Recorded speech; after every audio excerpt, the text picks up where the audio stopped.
This scandal, some are looking at who will replace Nathan Fletcher on the Board of Supervisors. Our Zara Barker joins us live now from Balboa Park with some of the potential candidates for Fletcher's seat. Zara. Kathleen, Andrew, good evening to you both. There's been lots of questions of who could potentially take Nathan Fletcher's seat once he does resign from this District 4 position in mid-May. Well, there's already someone that's actually been in the running for the seat for several months now. Just a few weeks ago, when people looked at Nathan Fletcher and Lorena Gonzalez, they saw an untouchable power couple.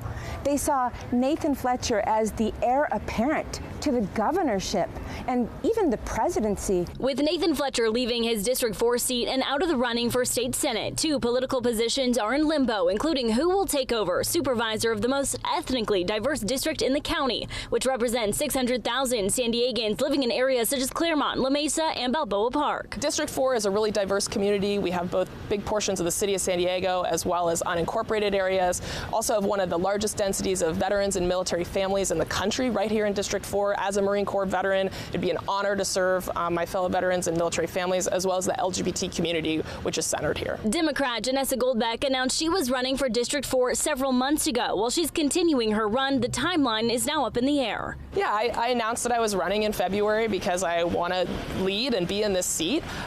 Whether or not it goes to an appointment process or an election, I'm ready. I'm ready to jump in. I'm ready to lead. On the other side of the aisle, we checked in with Republican Amy Reichert, who ran against Nathan Fletcher in November, to find out if she is also eyeing this seat. If it does come down to an election and not an appointment, would you run for Nathan Fletcher's seat?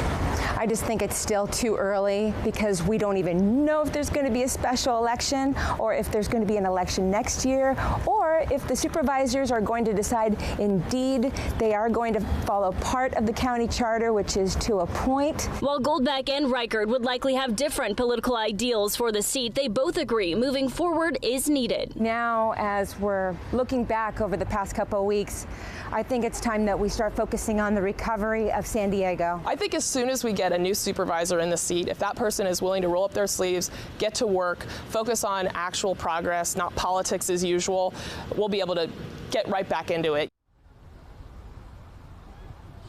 And Kathleen and Andrew, this is really a pivotal role. It could be a pivotal time for politics here in San Diego County because right now on the Board of Supervisors, there are two Republicans and two Democrats. So essentially, if someone does take this position, they could tip the balance of power in one way or another. But as of now, it looks like we'll have to sit back and wait for a couple of more weeks until May 2nd, until the Board of Supervisors decides whether we will have a special election or an appointment to fill this District 4 seat. Live in Balboa Park, Zara Barker, Fox 5 News.